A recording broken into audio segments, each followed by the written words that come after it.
कृष्ण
तुम्ही संत माय बाप कृपावंत,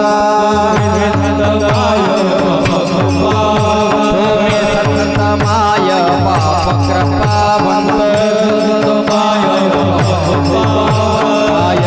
पतित कीर्तिवान,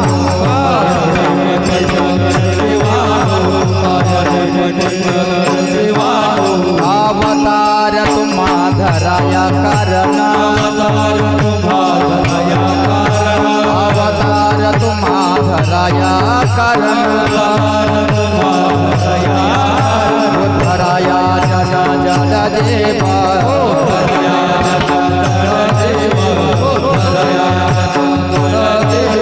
वाढवया भक्ती भाव धर्म,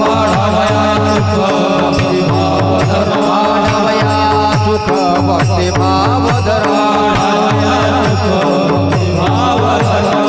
आचार्य नाम विठोबा,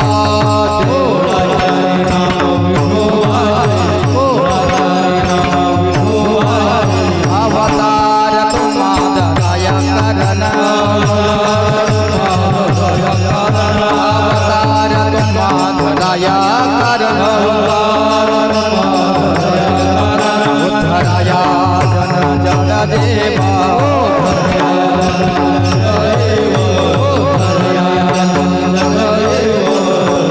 म्हणे गुणा चंदनात अंगी, गुणा चंदनात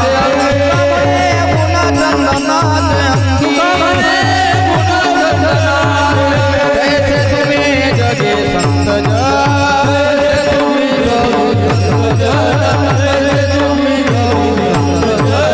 अवतार तुम्हा धराया कारण, अवतार तुम्हा धराया कारण, धराया जन जन देवा,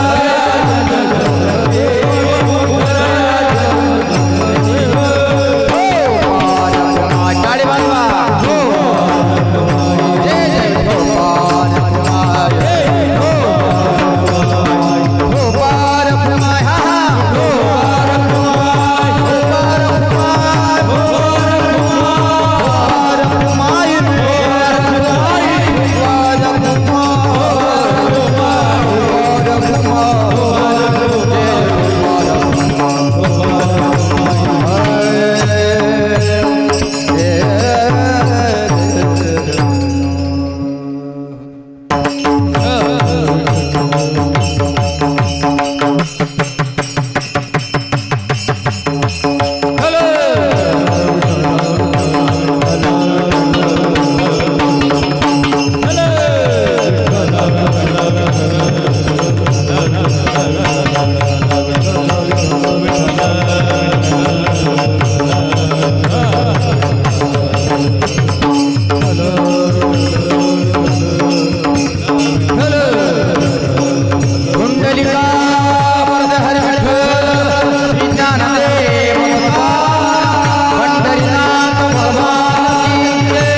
तुम्ही संत माय बाप कृपावंत, कायमे पतित कीर्तिवान,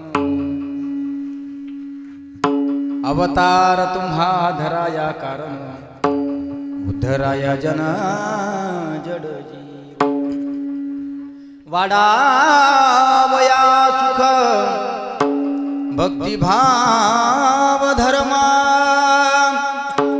कुळाचारी नाम विठोबाचे, अवतार तुम्हा धराया कारण, उद्धराया जन जड जीव, तुका म्हणे गुणा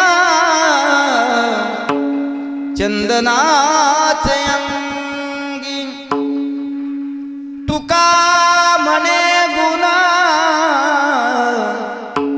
चंदनाच अंगी तैसे तुम्ही जागी संत जन अवतार तुम्हा धराया कारण उद्धराया जन जड जीवा विठ्ठल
तुम्ही संत माय बाप कृपावंत कायमी पतित कीर्तिवान अवतार तुम्हा धराया कारण उद्धराया जन जड जीव महायोग पीठे तठे भीमरथ्यम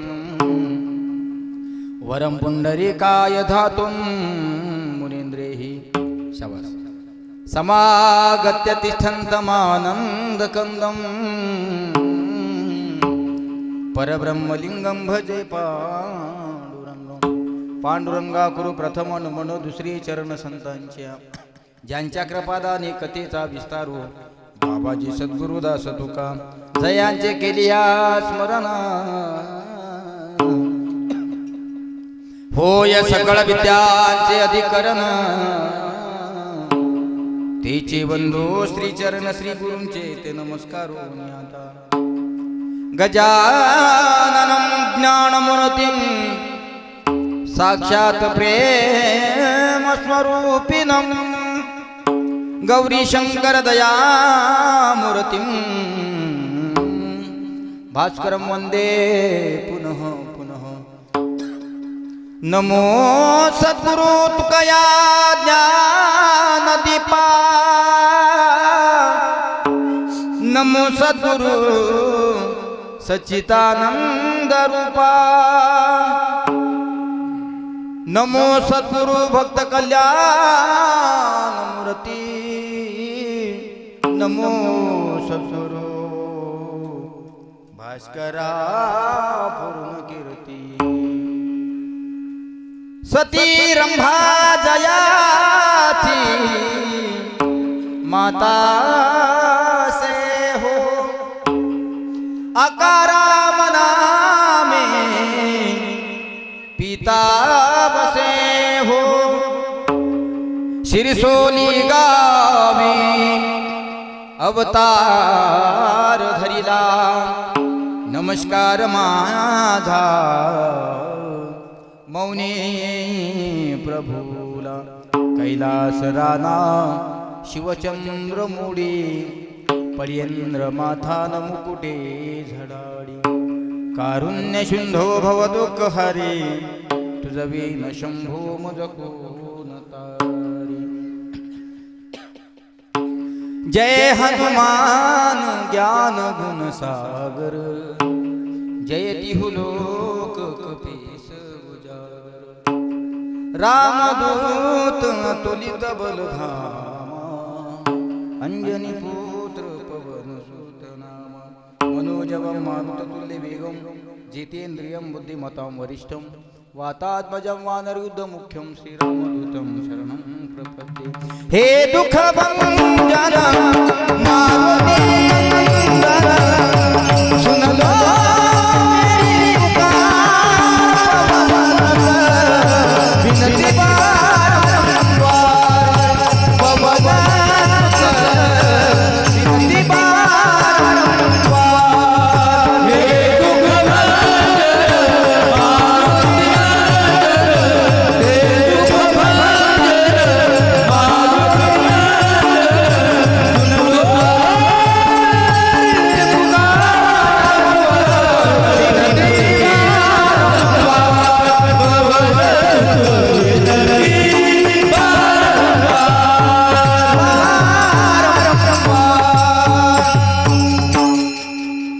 योग योगेश्वर हाची एक जाना शेगा विचाराना गजानन मस्तक हे पायावरी या वारकरी संतांच्या तुम्ही संत माय बाप कृपावंत कायमी पतित कीर्तिमान अवतार तुम्हा धरा या कारण उद्धराया जन जड जीव उपस्थित प्रस्तुत प्राप्त प्रसंगी प्राप्त स्थळी निरूपणा करता निवडलेला अभंग वैराग्याचे मूर्तिमंत पुतळे संत श्रीमंत देहूचे सुप्रसिद्ध साधू जगद्गुरु श्री तुकोबाराय यांचा फार नाही पण 4 चरणाचा अभंग सर्वांच्या पाठातील सर्वांच्या परिचित असलेला संतपर प्रकरणातील निरूपणा करता निवडलेला आहे। सेवा कशाम निमित्त आहे सगळ्यांना कल्पना आहे। गेल्या अनेक वर्षांपासून भगवान शिवजीच्या पावन पवित्र दरबारामध्ये हा अखंड हरिनाम संकीर्तन महोत्सव सप्ताह सोहळा आपण हिवरा गडलिंगकर ग्रामस्थ अत्यंत आनंदाने अत्यंत गुणगोविंदाने या ठिकाणी करत असतो। त्यामध्ये कितवं कीर्तन आहे महाराज? पाचवं। त्यामध्ये गेल्या 4 दिवसापासून आपण कीर्तन कथा या ठिकाणी श्रवण करत आलात आणि आज 5व्या दिवसाचं कीर्तन पुष्प समर्पण करण्याच्या निमित्ताने आपण सगळे लोक गडावर या ठिकाणी आलेलो आहे।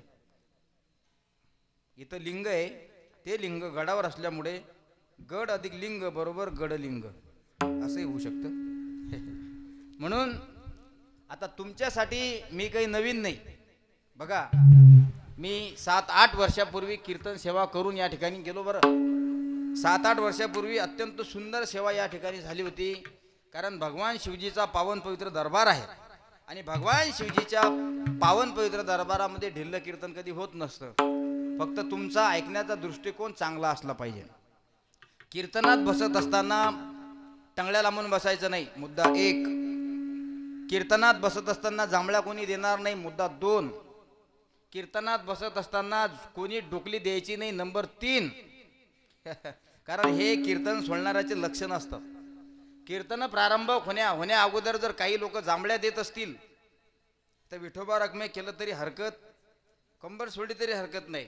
कारण मी नेहमी सांगत असतो सज्जनांनो, जीवनातल्या व्यथा जर तुम्हाला दूर करायच्या असतील तर कीर्तन आणि कथा ऐकल्या पाहिजे।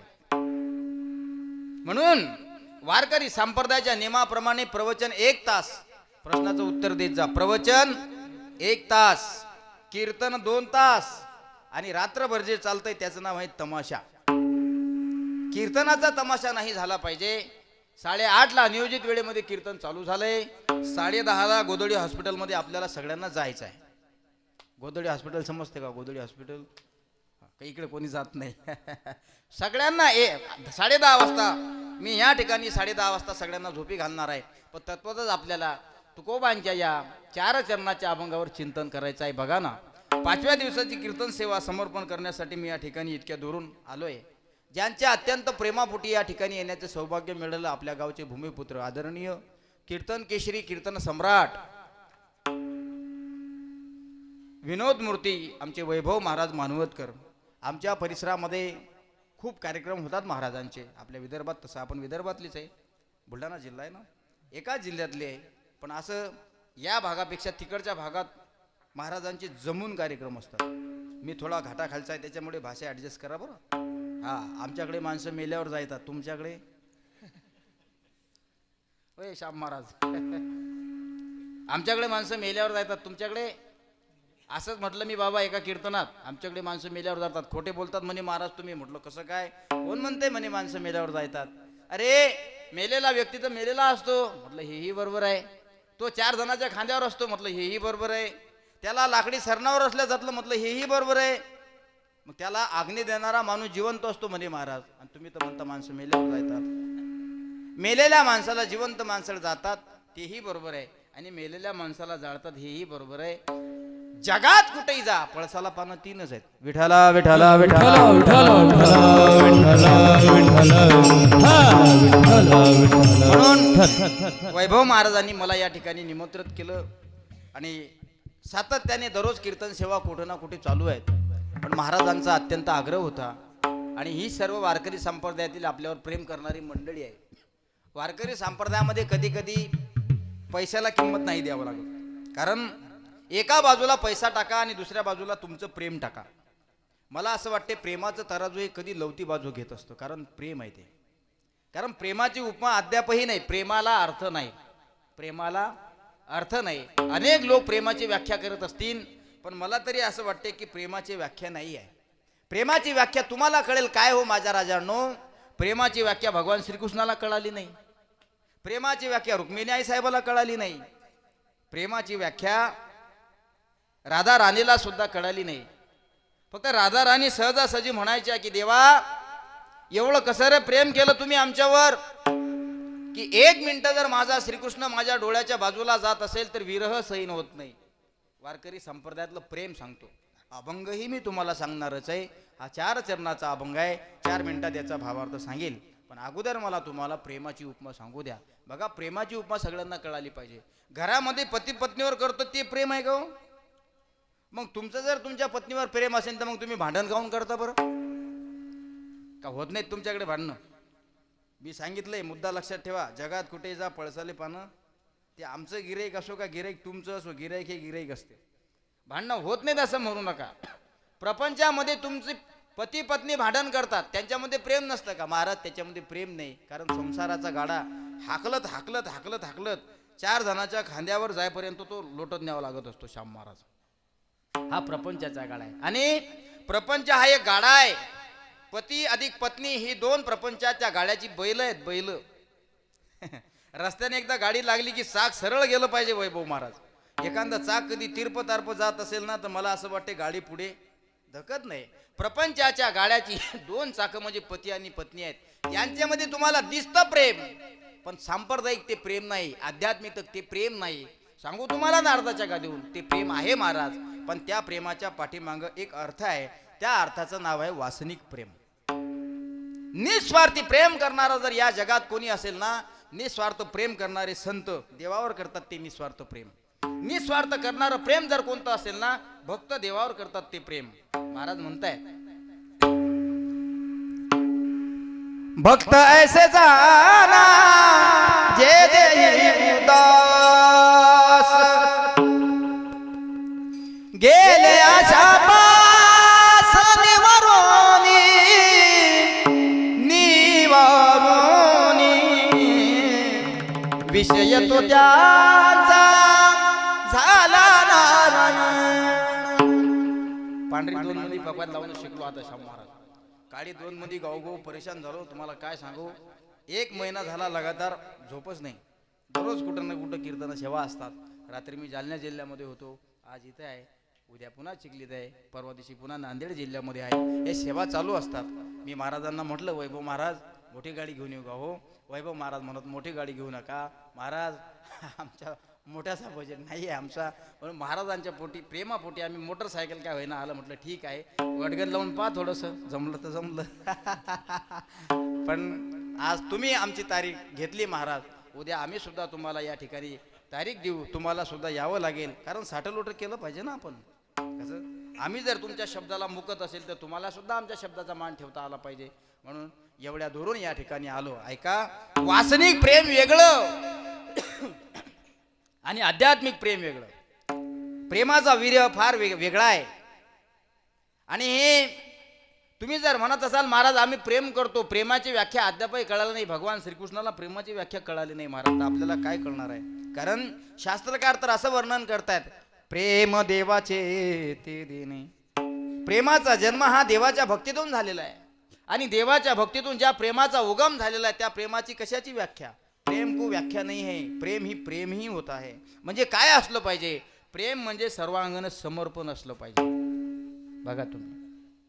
आणि प्रेमामध्ये वासना नसली पाहिजे, प्रेमामध्ये आशा आणि इच्छा आकांक्षा नसली पाहिजे. तुम्ही म्हणसाल महाराज हे कसं शक्य आहे हो? प्रेमामध्ये वासना नसली पाहिजे, प्रेमामध्ये आशा नसली पाहिजे. आशा म्हणजे मला ते पाहिजेतच होतं किंवा मला ते मिळायलाच पाहिजे, तर याला म्हणतात वासना, आशा. अशा जर व्याख्या तुम्ही करत असाल, भगवान श्रीकृष्णाचं आणि राधा मैयाचं खूप प्रेम होतं, पण परिणाम भगवान श्रीकृष्ण रुक्मिणी मैयाचे झाले. याच्यावर तुमचं काय मत आहे? म्हणून राधा राणीला एखाद्या वेळेस विचारलं तर राधा राणी सांगायच्या, माझ्या श्रीकृष्णाचा विरह जर आठवण जर मला आली ना तर विरहानं माझं अंतकरण रडते, असं म्हणतायत एका ठिकाणी. बिछड़े भी तो हम मेरे श्याम तुमसे, जी ना सकूंगी मैं, सुन लो कसम से. जब भी मैं भटका तू बना सहाई, मेरी अख भर आई, बीते पलों की याद जो आई, मेरी अख भर आई, अख भर आई. गोड लागला मारा साऊंड. कारण आज एक ऑपरेटर नाही, तीन ऑपरेटर आहेत. 4 ऑपरेटर आहेत का? 4 ऑपरेटर आहेत. लिंबा महाराजचा साऊंड आहे, आपला शिव मल्हार मंडप साऊंड सिस्टीम पिंपळवाडी, अतिशय सुंदर साऊंड सिस्टीम आहे. लिंबाई महाराज आहेत, तुमच्या गावचे ऑपरेटर आहेत. आमच्या शिवशक्ती डिजिटल साऊंड सिस्टीमचे मालक धनंजय जगदाळे हे सुद्धा आहेत. आमच्या मौनी बाबा संस्थांचे सुपरवायझर ते सुद्धा साऊंड सिस्टीमचा चांगला कारभार त्या ठिकाणी पाहतात. आमचे बाळू बाबा राजमाने ही सगळी ऑपरेटर मंदिरे हे कसं काय येतात महाराज सोबत? याच्यासाठी सुद्धा मित्र बनव्यामध्ये गारव्यासा दुःख अडवायला उंबऱ्या सारखा, मित्र बनव्यामध्ये गारव्यासारखा. एवढ्या दिवसाचे कीर्तन करतो मी मानवतकर महाराज, पण आज पहिल्यांदा म्हटलंय विठाला विठाला विठाला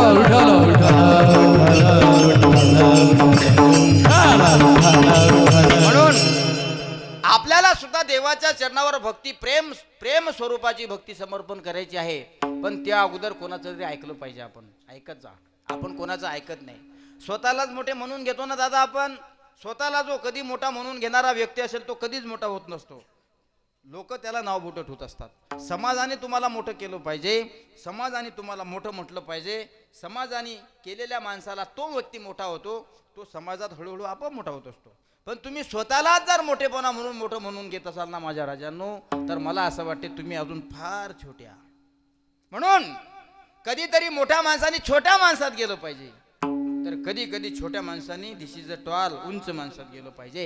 एकाला विचारलं असं का म्हणता महाराज? अरे 7 फूट उंची आहे ना दादा तुझी, 7 फूट उंची आहे तुझी, मग कधी काळी 3 फूट माणसाचं मार्गदर्शन घेतलं पाहिजे. 3 फूट माणूस जर 7 फूट उंच माणसाच्या सानिध्यात जात असेल तर त्या 3 फूट माणसाला 7 फूटवाल्याची उंची कळते की आपली उंची काय, आपली पात्रता काय, आपली योग्यता काय. जसा 3 फुटावाला माणूस 7 फुटावाल्याकडे जातो, तसं कधी काळी 7 फुटावाल्यानं 3 फुटाकडे आलं पाहिजे. हा धर्मनीतीचा व्यवहार आहे, हा ऐकला पाहिजे. आपण ऐकत नाही. म्हणून आता या संत मायबापांनी आपल्यावर केलेले उपकार आहेत, हे कशा करताय ऐका. तुम्ही जर आमचं ऐकत असाल तर तुमचं कल्याण आहे, आणि तुम्ही जर स्वतःच ऐकत असाल तर लिहून घ्या, काळ्या दगडावरची पांढरी रेष लिहून घ्या. तुम्ही जर संतांचं ऐकत असेल तर तुमचं कल्याण आहे, आणि तुम्ही स्वतःच ऐकत असाल तर एक दिवस तुमचं वाटोळं झाल्याशिवाय राहणार नाही. हे विधीचं विधान आहे. विठाला विठाला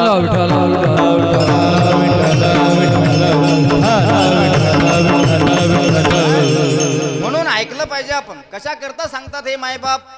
यांना तुम्ही पैसे दिलेले आहेत का? वार्षिक सांगत जा आम्हाला ज्ञान. 1 वर्षभर तुम्ही आम्हाला ज्ञान सांगत जा, आम्ही तुम्हाला लाख रुपये देऊ, असं काही आहे का महाराज?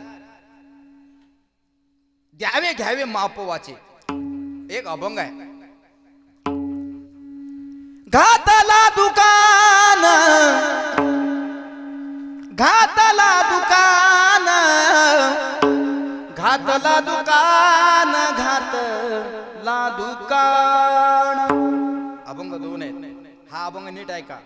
पडिये तैसा आहे वान, पडिये तैसा आहे वान. एक देती आली अशी दान, देती आली अशी दान. तुकोबाचे अभंग आहेत माझ्या मायबापांनो. 4.5 ते 4.5 अभंग आहेत. माझे तुकाराम महाराज म्हणतात संत महात्मे देतात. याचं कारण आहे की तुम्ही अगोदर आमचं ऐका, ऐकल्यानंतरच घेण्याचा अधिकारी असतो. या ठिकाणी काय चालू आहे? शिवकथा, शिवपुराण कथा. शिवपुराण कथा ऐकल्यानंतर ऐकणाराची आहे का जबरदस्ती सांगणाराची आहे? सांगणारे बाबा तुम्हाला सांगत असतील, पण तुमची ऐकण्याची मानसिकता नसेल तर सांगून काय फायदा आहे का? ऐकण्याची सुद्धा मानसिकता असली पाहिजे. म्हणून कधी काळी कोणाचं तरी ऐकलं पाहिजे.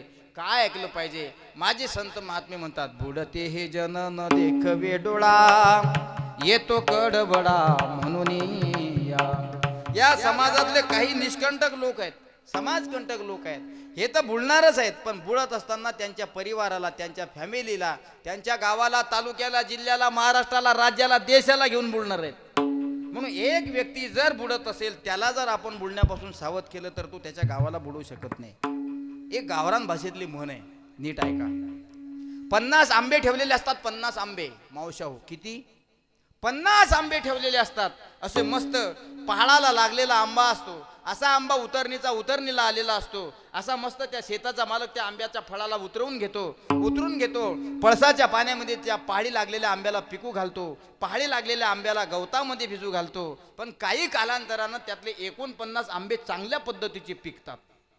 49 आंबे चांगल्या पद्धतीचे पिकतात. पण तो एक आंबा असतो 50 नंबरचा, तो सडतो लेकाचा. 49 आंब्याला खराब करण्याची ताकद फक्त एका सडलेल्या आंब्यात असते. म्हणून तो सडलेला आंबा पटकन उचलून चटकन गावाच्या बाहेर टाकून दिला पाहिजे.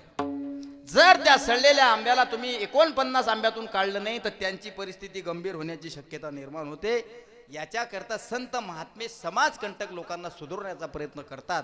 गावामध्ये सुद्धा असे काही समाजकंटक लोक असतात. कशाले करता रे सप्ते? मग काय नुसतं खाल्लंच पाहिजे का 24 तास? कशासाठी केले पाहिजे सप्ते? तुमचा आमच्या जीवनाचा उद्धार होण्याकरता ह्या कथा असतात. म्हणून जीवनातल्या व्यथा जर दूर करायच्या असतील तुम्हाला माझ्या राजांनो, तर कीर्तन आणि कथा ऐकल्या पाहिजे. ज्याच्या व्हाव्या वाटत असतील दूर व्यथा, त्यानं ऐकाव्या कीर्तन आणि कथा. विठाला विठाला विठाला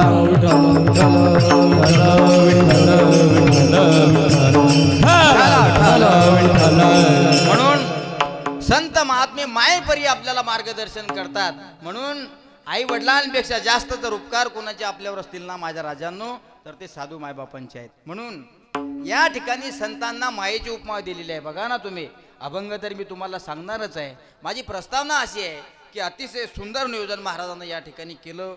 मला या ठिकाणी निमंत्रित केलं. मी त्रिवार त्यांना धन्यवाद देईल की महाराज, तुमचं प्रेम असंच आमच्या हृदयामध्ये नेहमी करता असलं पाहिजे. ज्यावेळेस आम्ही तुम्हाला फोन करू त्यावेळेस तुमची तारीख खाली असेल, त्यावेळेस तुम्ही आम्हाला तारीख द्यावी. आणि त्या भागामध्ये आम्ही महाराजांना बोलवलं सुद्धा आणि पुढे भविष्यात बोलावणार सुद्धा आहे. अतिशय सुंदर नियोजन या ठिकाणी केलं. बघा ना तुम्ही, एवढ्या दूर 2-2.5 किलोमीटर गडावर आपण सगळेजण घरी लेकरं बारं गुरं डारं सोडून कीर्तन ऐकण्याकरता येतो. यालाच म्हणतात भक्ती महाराज, यालाच भक्ती म्हणतात. नाही तर खाल्लं की झोपलं. कितीतरी लोक आहेत आपल्या गावात, मला कोणाची चेष्टा करायची नाही. आपल्या गावात कितीतरी लोक आहेत. मला असं वाटतंय एखाद्याची महापंगत दर असेल तर पंक्तीला बसण्यासाठी 360 लोक असतात. भाऊ किती? 360. एक अंदाजे आकडा धरा ना. आकडा धरायला काय पैसे पडतात का? 360 लोक असतात. कुठं? पहिल्या पंक्तीत 360 असतात.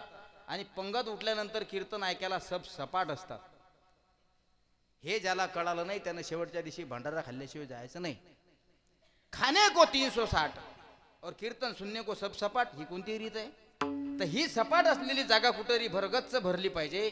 याच्याकरता आमचे संत महात्मे माय होऊन तुम्हाला जसं माय लेकरावर प्रेमाचा वर्षाव करते, तसे संत महात्मे माय होऊन प्रत्येक भक्ताला, प्रत्येक वैष्णवाला, प्रत्येक वारकऱ्याला सांगण्याचा प्रयत्न करते. म्हणून पहिला शब्द वापरला तुम्ही. नंतर आहे माय आणि मग आहे बाप. वारकरी संप्रदायाचा नियम आहे, अगोदर उपमा ही मायला दिली पाहिजे. मायला का दिली पाहिजे? कारण ही सृष्टी, हे जग तिच्याच कुशीतून जन्माला आलं. जिनं आपल्याला जगाचं दर्शन करून दिलं, अगोदर त्या मायच्या चरणाला स्पर्श केला पाहिजे. बरोबर कोणी आडी? बरोबर छने? हा, एवढी सुना माळे भाषा सांभाळते तो ना. हा, थोडी थोडी सांभाळण्याचा प्रयत्न करा. हा, म्हणजे विठाला विठाला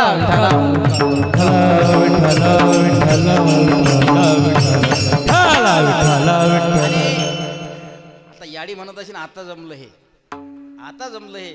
हमेन बी हमारवाळ मणक्या चावसन बापू, हमारवाळ मणक्या मळे नी ही मणक्या मळगो येणं भाग्य चावस बापू.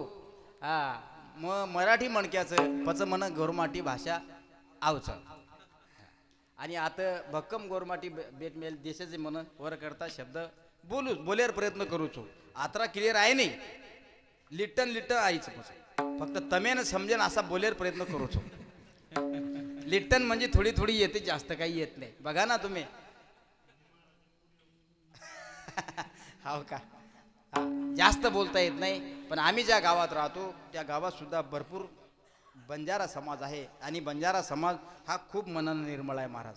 बघा, भटक्या विमुक्तीच्या जातीचे लोक, पूर्वीच्या काळामध्ये पहाडात जंगलात राहणारे लोक आज आपल्या सानिध्यात राहू राहू राहू देव धर्म परमार्थ करू लागले. आणि सद्गुरू सेवालाल महाराजांनी त्यांना दिशा दाखवली. आज कीर्तनाच्या माध्यमातून सुद्धा सेवालाल महाराजांचा नामस्मरण जय घोष आपण केला पाहिजे.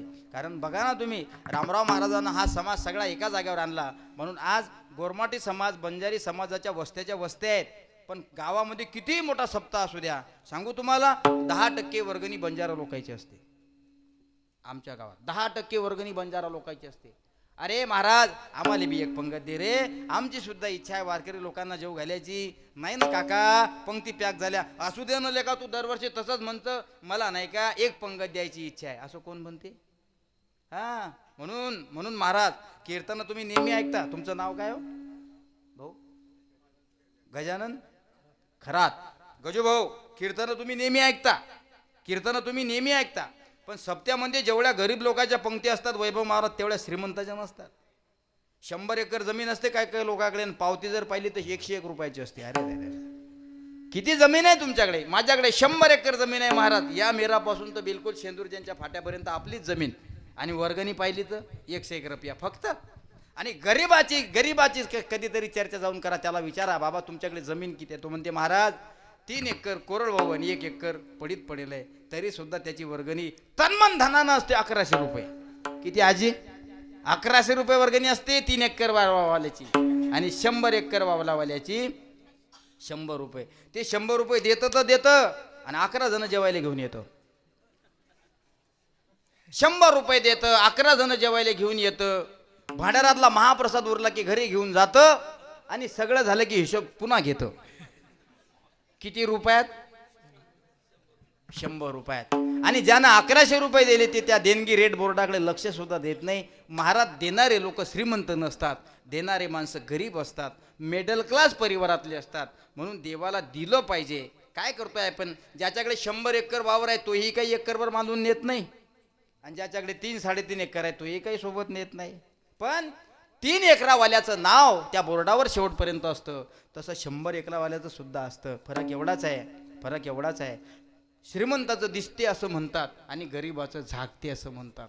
ही म्हण काही खोटी नाही. म्हणा मोठ्या खतरनाक आहेत, आपल्या इतक्या खतरनाक म्हण आहेत. म्हणून याही समाजाला सद्गुरू सेवालाल महाराज, रामराव महाराज या समाजातल्या लोकांनी आपल्या वारकरी संप्रदायामध्ये प्रवेश दिला.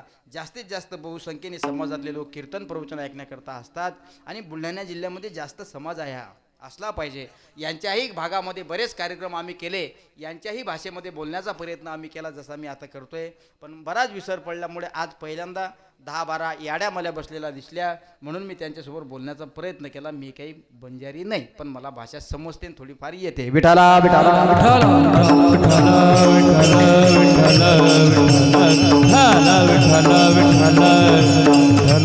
म्हणून सगळ्यात अगोदर उपमा जर कोणी कोणाला देत असेल तर उपमा संत माय बापाला मायाची उपमा दिल्या जाते. माय नाही का लहान लेकराला मायानं फिरवते. आमचे संत महात्मे 2 भाषेमध्ये बोलतात. एक भाषा जी कोळ्यातली आहे, आणि एक भाषा जी नॉर्मल भाषा आहे, जशी आपण वापरतो तशी. कोळ्यातली भाषा कोणाला कळत नाही. आता कोळ्यातली भाषा मोठी खतरनाक असते. ती कोळ्यातली भाषा तुम्हाला समजते का? नाही समजत, तरी आपण बोलून पाहू. आरावरी आर रे पिंपळावरी पार रे, आरावरी आर रे पिंपळावरी पार रे, खाली कुंभार वरती चाक घुगे डुंबाडके उंबराला वाळकी, पिंपळाला काकड्या लागल्या रे. आता काय समजलं तुम्हाला महाराज? आरावरी आर पिंपळावरी पार, खाली कुंभार वरती चाक उगे डुंबाडके उंबराले वाळकेन पिंपळाले काकड्या लागल्या रे. तुम्ही म्हणसाल आता काय भानगड आहे महाराज, ही भाषा तुम्हाला समजत नाही. सज्जनानो, याचा जर कूटनीतीनं आपण विचार केला तर हे शरीर एक वट्याप्रमाणे आहे आणि याला काकड्या लागलेल्या आहेत. तुमचे हात पाय कान नाक डोळे हे एका फळाला लागलेली, एका झाडाला लागलेली ही फळं आहेत. पण याच्यामध्ये उलटं गणित आहे. खाली कुंभार वरती चाक उगे. आपल्या हिवरा गल्डिंग गावामध्ये कुंभार दादा असतील, तुम्हाला माहित आहे कुंभार दादा ओल्या मातीचं मडके बनवतो, पण चाक वर फिरवतो आजी की खाली फिरवतो? वर कशाला फिरवीन तो? वर डोकं फिरते खाली चाक फिरते ना, खाली चाक फिरवते. पण इथं उलट आहे, खाली कुंभार वरती चाक घोगे. आपल्याला खाली या ठिकाणी ही जी शरीराची बॉडी आहे ही कच्चे मडके आहेत आणि आपला कुंभार आपला पांडुरंग परमात्मा आहे, तो वरचा, तो तुमचं चाक फिरवते. आणि त्या फिरलेल्या चाकावर ही कच्ची जन्माला येऊन शेवटच्या श्वासापर्यंत मडकी कशी घडतात, कच्ची घडतात की पक्की राहतात याचा विचार तो करते. म्हणून समजलं पाहिजे आपल्याला. ही झाली कूट भाषा. पण साधी भाषा, साधी भाषा शास्त्रीय भाषेमध्ये तुम्हाला सांगायचं तर मी सांगितलंय तुम्हाला, बुडते हे जन न देख बेडोळा येतो कडबडा म्हणून या. टाळकरी मंडळी तुम्हाला प्रमाण देत असतील तर द्या बरं, असं काही बंधन नाही आहे. आपलं कीर्तन हसत खेळत आहे. आपल्या गावातली सगळी टाळकरी गुणीजन मंडळी, आमचे राम महाराज आहेत, पहारेकरी आहेत, गावातील सर्व गायक वादक मंडळी बघा ना, ही दिग्गज मंडळी आहे. वेळात वेळ काढून कीर्तनाच्या साथीला उपस्थित राहिले. नाही तर टाळकरी सापडत नाहीत महाराज आजकाल. आता आमची वारकरी शिक्षण संस्था असल्यामुळे आम्हाला नाही का 20, 22, 25, 30 पोरं न्यावं लागतात सोबत. ते म्हणतात महाराज टाळकरीच नाही तो आमच्या गावात, पैसा खर्च करायला आडमाप करतो आम्ही, पण टाळ वाजवणं म्हटलं की आम्हाला हिवतापच येते. टाळ वाजवायचं म्हटलं की हिवताप येतो. म्हणून वेळात वेळ काढून ही सगळी मंडळी या ठिकाणी उपस्थित आली. असं काही घाबरायचं नाही, असं काही टेन्शनमध्ये राहायचं नाही. मी तुमच्या लेकरासारखा आहे. तुम्हाला चुकीचं येत असेल तरी द्या, तुम्हाला योग्य देता येत असेल तरी द्या. पाकिट नाही म्हणत मी, प्रमाण म्हणतो, प्रमाण. आणि पण देत असताना मोकळं द्या. विठाला विठाला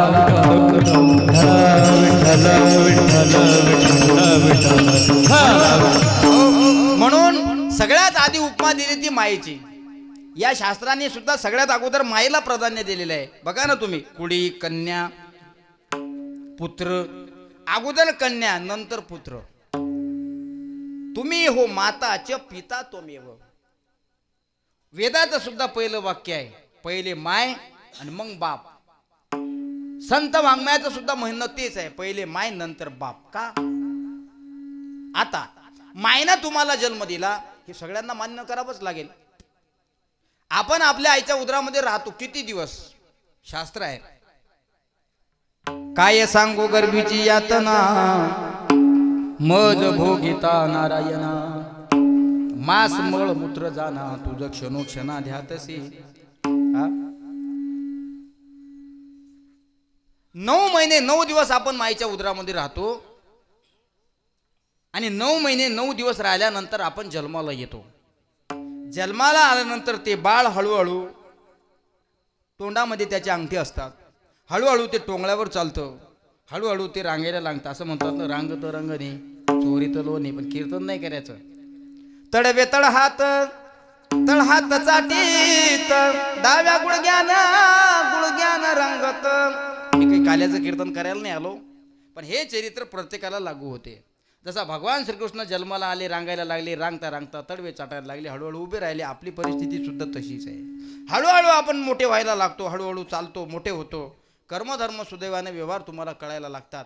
आईचं काम संपलं गजूभाऊ, इथं आईचा विषय संपला. आईनं जन्म दिला, 9 महिने 9 दिवस आपल्या उदरामध्ये आपल्या बाळाला ठेवलं, त्याला जन्म दिला. पण आईनं दिशा नाही दाखवली बाळाला. आजही आई बाळाला जन्म देत असेल ना, नक्की दिला पाहिजे जन्म, हे विधीचं विधान आहे. पण जन्म देणाऱ्या बाळाला आईनं जन्म दिल्याबरोबर संस्काराचं झाड लावलं पाहिजे. संस्काराचं रोप तुम्ही तुमच्या मुलाच्या बुद्धीत रोपलं पाहिजे, टवलं पाहिजे. आज विश्वमाऊली ज्ञानोबा रायने हरिपाठाच्या माध्यमातून, गाथामृताच्या माध्यमातून, अमृतानुभवाच्या माध्यमातून, ज्ञानेश्वरीच्या माध्यमातून संस्काराचं बीजारोहण केलं. काय केलंय महाराज? इव लेसे रोप लावी येले द्वारी, त्याचा विलू गेला गगनावरी. एवढंसं होतं श्याम महाराज, एवढंसं रोप लावलं. पण आज संपूर्ण जगामध्ये वारकरी संप्रदायाच्या प्रचार प्रसार करून त्याचं वटवृक्ष झालेलं आहे. याचं कारण काय? एवढंसं लावलं म्हणून एवढं झालं. तसं बाळाला जन्म देताना माझ्या माऊल्यांनो, तुम्ही बाळाला जन्म देऊन नुसतं मोकळं व्हायचं नाही, तर त्या जन्म दिलेल्या मुलाला संस्काराचं बी लावायचं त्याच्याजवळ. आणि त्या मुलाला संस्काराच्या बाबतीत शून्य आहे आजकाल. सगळा भारतात संस्कारहीन झालेला आहे आपला महाराष्ट्र, भारत देश म्हटलं तरी हरकत नाही. छोटी छोटी लेकरं, आम्ही बाहेर गावाला कीर्तनासाठी गेल्यानंतर आम्हाला अनुभवतो, छोटी छोटी मुलं जेवण करायला बसतात ना, पण जेवण करत असताना मोबाईलचं वडगण लागतं. असा पुढं मोबाईल असतं ते भात खातं बघा तुम्ही. आणि त्याच्या हातचा मोबाईल जर तुम्ही हिसकावून घेतला तर ते रडतं. याला कारणीभूत कोण आहे? याला कारणीभूत माय आणि बाप दोघं जण आहेत. देऊ नका असं म्हणत नाही, पण त्याला सुद्धा काहीतरी मर्यादित वेळ असला पाहिजे, त्याला सुद्धा काहीतरी काळवेळ असला पाहिजे, टायमिंग असला पाहिजे. केव्हाही सकाळी उठलं की बोटं फिरवायचे, चहा घेतला की बोटं फिरवायचे, जेवण करायला बसलं की बोटं फिरवायचे. आधी बुद्धी भ्रष्ट झाली नाही या लोकांची. मी म्हणत नाही तुम्हाला ते यंत्र वापरू नका, ते वापरण्याकरता आहे. त्याच्यामध्ये कीर्तनं सुद्धा ऐकल्या जातात, त्याच्यामध्ये कथा पुराण सुद्धा ऐकल्या जातात. उठलं की सुटलं रील, बोट फिरवलं की रील, आणि त्या सगळ्या याच्याच रील असतात. कशाच्या? लहान लेकराच्या, किड्स. हां, किड्स, मोटू पतलूच्या. त्याच्यापासून आपल्याला काही भेटत नाही माझ्या राजांनो. जे तुमच्या बुद्धीमध्ये ज्ञान आहे तेही भंग पावतं. म्हणून संस्काराच्या बाबतीत आई वडील कुठंतरी मागं असतात. त्यामुळे आपल्या पोटी आलेले छोटे मुलं मुली सुद्धा आपण आपल्या हातानं बिघडण्याच्या मार्गावर उभे करून देतो. म्हणून जन्म देऊ नका अशाचा मी नाही, जन्म तर प्रत्येक जण देतो. अरे आम्ही सुद्धा आमच्या आईच्या कुशीतून जन्माला आलो, पण आमच्या वडिलांनी, आमच्या आईने आम्हाला त्या काळात संस्थेमध्ये टाकलं नसतं तर आज आम्ही तुमच्यासमोर बोलू लागलो असतो. त्या माऊलीनं, त्या जननीनं आम्हाला जन्म दिला आणि या जगाचा कायमचा निरोप घेतला. आमची आई वारून महाराज कमीत कमी 19-20 वर्ष झाले. दुसऱ्या वर्गात होतो आम्ही त्यावेळेस आमच्या आईनं जगाचा कायमचा निरोप घेतला. म्हणून आजही आम्हाला असं वाटते की आमची आई जर आज या जगामध्ये असली असती ना, तर आज तिला खूप चांगलं वाटलं असतं की बघा, त्या काळात माझा श्याम जन्माला आला आणि जन्माच्या बरोबर मी माझ्या बाळाला योग्य दिशा दाखवली, म्हणून आज तो चांगल्या दशेला प्राप्त झाला. पण दुर्दैव आहे आमचं, लहानपणी जगाला ती प्रिय झाली. म्हणून असं म्हणतात ना, जो आवडे देवाला, जो आवडे लोकाला, तो आवडे देवाला. जो लोकांना आवडत असतो, देव त्याचाच काटा लवकर काढत असतो. म्हणून अत्यंत कमी वयामध्ये लहान असताना आईचा चेहरा आमच्यापासून दुरावला गेला. आजही आम्हाला आमच्या आईचा चेहरा बरोबर आठवत नाही. म्हणून सांगा वाटतं माझ्या राजांनो, आई आई असते आणि बाप हा बाप असतो. पण संत महात्मे बघा ना तुम्ही, आईचं नाव जर कीर्तनाच्या माध्यमातून काढलं माझ्या राजांनो, तर प्रत्येकाचं हृदय भरून येतं. का? महाराज म्हणतात 9 महिने कष्ट, 9 महिने आपल्या उदरामध्ये बाळाला ठेवते. 9 महिने बाळाला ठेवल्यानंतर ती इतकी आनंदित असते की तिचा आनंद गगनाला मावेन असा असतो. तुम्हाला माहित आहे, पुरुष लोकांना कळणार नाही. माऊलीच्या उदरामध्ये ज्यावेळेस बाळ असते ना, त्यावेळेस तिचा आनंद इतका आनंद असतो की तो माणसाला शब्दानं सांगितला जात नाही, शब्दानं आयात केल्या जात नाही महाराज तो. पण इथून पासून संस्काराची सुरुवात असली पाहिजे श्याम महाराज. इथून पासून तुमच्या उदरामध्ये जर बाळ असेल, अजूनही लक्षात ठेवा तुमच्या, कारण पहिला शब्द आहे आपल्या अभंगाचा आज माय. तुम्ही संत माय, माय या शब्दावर 2 तास कीर्तन करेल मी. पुढे जायचं नाही आपल्याला आणि जास्त कीर्तन सांगून तुमचा वेळ घ्यायचा नाही. तुम्हाला फक्त माय आणि तुमचे लेकर कळाले तरी भक्कम झालं. आहे ना तुमच्या उदरामध्ये बाळ? मग तुमच्या उदरामध्ये जर बाळ असेल, बाबा तुमचं नाव काय? मोहनराव वायाळ बाबा.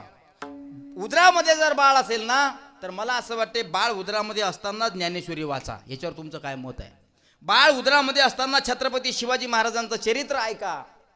बाळ उदरामध्ये असताना महाभारत ऐका. बाळ उदरामध्ये असताना शिवपुराण कथा ऐका. बाळ उदरामध्ये असताना भागवत कथा ऐका. बाळ उदरामध्ये असताना महाभारताच्या गप्पा ऐका.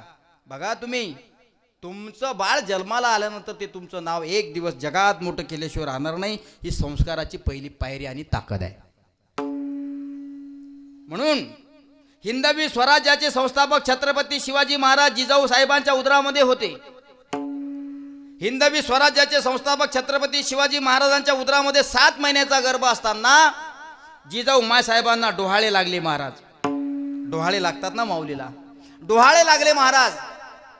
शेजार पाजारच्या महिला जिजाऊ साहेबांकडे आल्या, आई साहेब तुम्हाला काय करा वाटते. त्यावेळेस जिजाई साहेबांनी दिलेलं उत्तर फार सुंदर आहे. जिजाई साहेबांच्या जागी जर दुसरी महिला असली असती ना, तिनं म्हटलं असतं मला नाही का भजे करून खा वाटतात. भजे भजे भजे करून खा वाटतात, मला बोर खा वाटतात, मला चिंचा खा वाटतात. पण त्या जिजाऊ मावासाहेब होत्या. शेजारीन महिलांनी त्यांना विचारलं, आऊ साहेब तुम्हाला काय करा वाटतं, तुमच्या उदरामध्ये 7 महिन्याचा गर्भ आहे बाळाचा, तुम्हाला काय करा वाटतं, डोहाळे लागले. त्यावेळी छत्रपती शिवाजी महाराज उदरात असताना जिजाऊ साहेबांनी सांगितलं मला घोड्यावर बसवा वाटते आणि घोड्यावर बसून तलवार चालवा वाटते. काय मला घोड्यावर बसा वाटते, याला म्हणतात डोहाळे, याला म्हणतात बाळ लेकरू जन्माला येण्याच्या अगोदरचे सात्विक विचार, याला म्हणतात बाळ जन्माला येण्याच्या अगोदरचा संस्काराचा महत्वाचा पाया. पाया गर्भावर संस्कार असल्यापासून तयार होतो. तिथून त्या शेजारीन पाजारीन आलेल्या महिला मंडळी त्यांना आश्चर्य वाटलं. म्हणे आम्हाला भजे खा वाटतात, आम्हाला बोर खा वाटतात, आम्हाला चिंचा खा वाटतात, आम्हाला काही काही खारट तुरट आंबट पांचट सगळं खा वाटते, पण तुम्ही आहात की तुम्हाला घोड्यावर बसा वाटतं, वरून तलवार चालवावी वाटते, अजून काय स्वप्न आहेत तुमची. जिजाऊ साहेब म्हणतात माझ्या कुशीतून जन्माला आलेला हा नुसतं राजा नसला पाहिजे, तर हा हिंदवी स्वराज्याचा संस्थापक झाला पाहिजे. परिणाम 18 प्रगड जातीच्या लोकांना एकत्रित केलंय माझ्या राजांनी. सगळे होते मांग मातांग लोहार सुतार सोनार कुणबी पाटील धोबी मारवाडी सगळेच्या सगळे होते.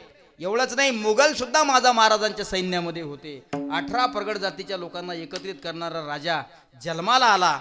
ज्यावेळेस राजे जन्माला आले त्यावेळेस पहिला स्पर्श आईच्या चरणाला केला. आऊसाहेब तुम्ही जर आमच्यावर योग्य संस्कार दाखवले नसते ना गर्भात असताना, तर मला असं वाटतंय आम्ही आज घोड्यावर बसून मुघलांचा सामना करू शकलो नसतो. त्यावेळेस आऊसाहेब म्हणतात बाळराजे तुम्ही आमच्या उदरामध्ये असताना आम्ही पहिला ग्रंथ वाचला, त्या ग्रंथाचं नाव आहे ज्ञानेश्वरी. बाळराजे तुम्ही उदरामध्ये असताना आम्ही महाभारताच्या गप्पा ऐकल्या, तुम्ही उदरामध्ये असताना आम्ही चक्रव्यूहाच्या गप्पा ऐकल्या, तुम्ही उदरामध्ये असताना आम्ही कूटनीतीच्या धर्मनीतीच्या स्वराज्य संस्थापनेच्या चर्चा आमच्या कानावर येत होत्या. आमच्या कानावरच येत नव्हत्या, तर आम्ही त्या आत्मसात करत होतो. जसे आईच्या बुद्धीमध्ये विचार फिरत असतात, त्या बुद्धीच्या माध्यमातून त्या गर्भातल्या बाळापर्यंत पोहोचत असतात. सहजासहजी नाही. म्हणून हिंदवी स्वराज्याचे संस्थापक छत्रपती शिवाजी महाराज जन्माला आले.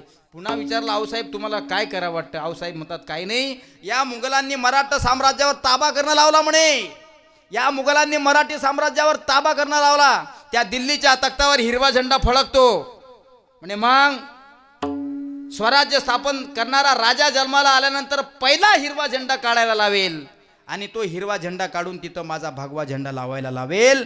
हे जर संस्कार हे जर विचार कोणाचे असतील तर हे आऊसाहेब जिजाऊ मातांचे आहेत.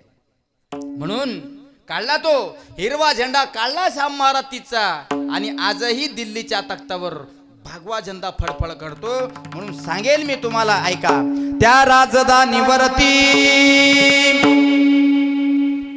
त्या राजधानीवरती भगव निशान आहे, भगव निशान आहे.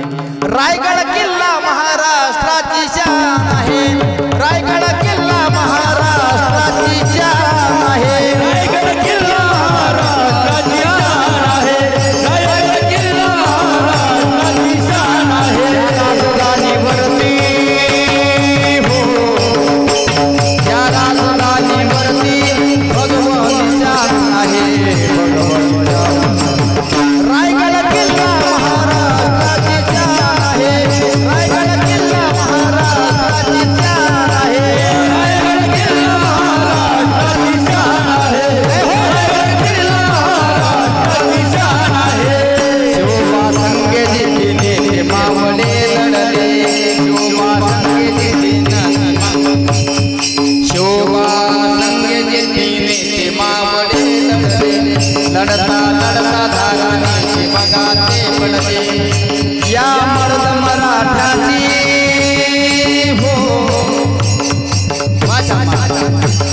या मराठाची म्हणतात मान आहे, म्हणतात मान.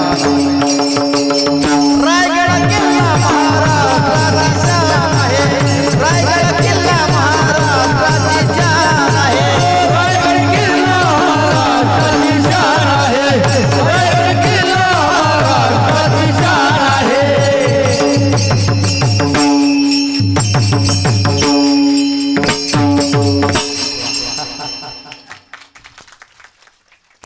जिजाऊ साहेबांच्या उदरामध्ये छत्रपती शिवाजी महाराजांचा 7 महिन्याचा गर्भ असताना हे केलेले विचार आहे. अजून तर बाळ जन्मालाच याच्या राहिलो. जन्माला येण्याच्या अगोदर आपण सुद्धा तसेच विचार केले पाहिजे. बघा, एक मदालसा म्हणून आहे, वायाळ बाबा मदालसा. ती मदालसा पाळण्यातल्या बाळाला उपदेश करते. बाळा, काय चाललं राजा? पाळण्यातल्या बाळाला उपदेश करते ती मदालसा. हा देह नाशिवंत मळमूत्राचा बाधा, हा देह नाशिवंत मळमूत्राचा बाधा, वरी जन्म घातली रे कुरमाचा बाधा, वरी जन्म घातले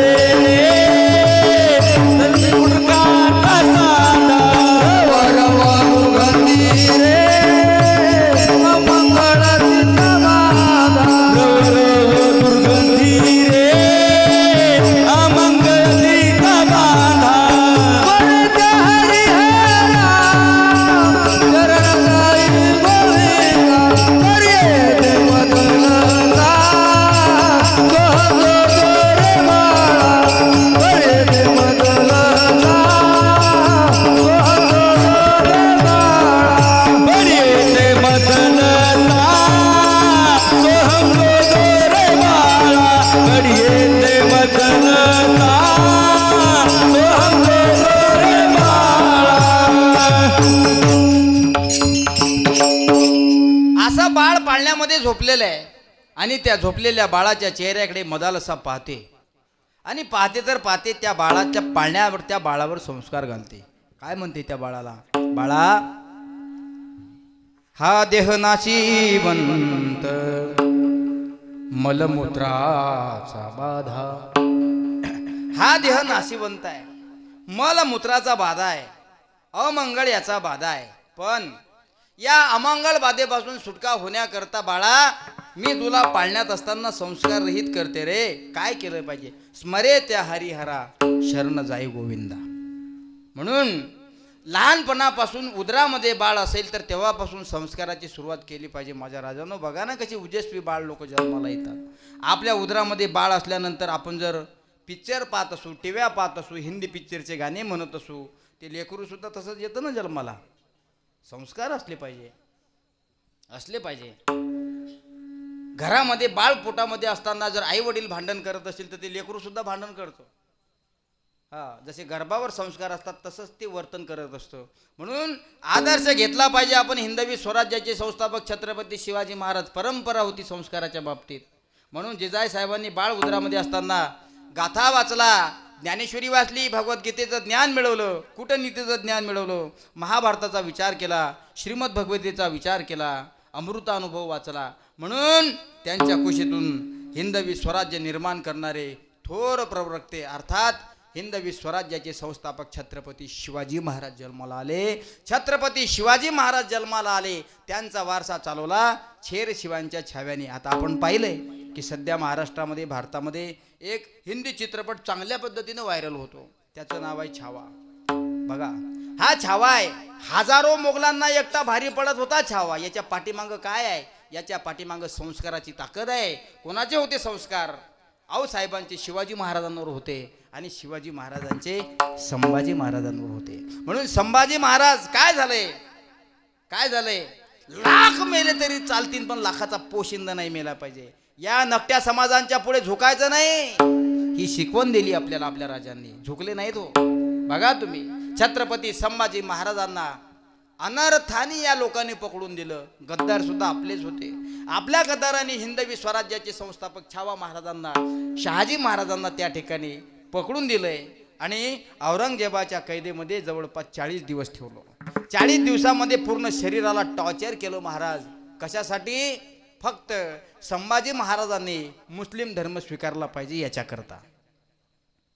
पण तोंडामधून एकच शब्द निघत होता, नमः पार्वती पते, हर हर महादेव आणि जगदंब. जगदंब आमच्यामध्ये या. आमच्यामध्ये आल्यानंतर तुम्ही जिकडे बोट ठेवसान ते साम्राज्य तुमचं.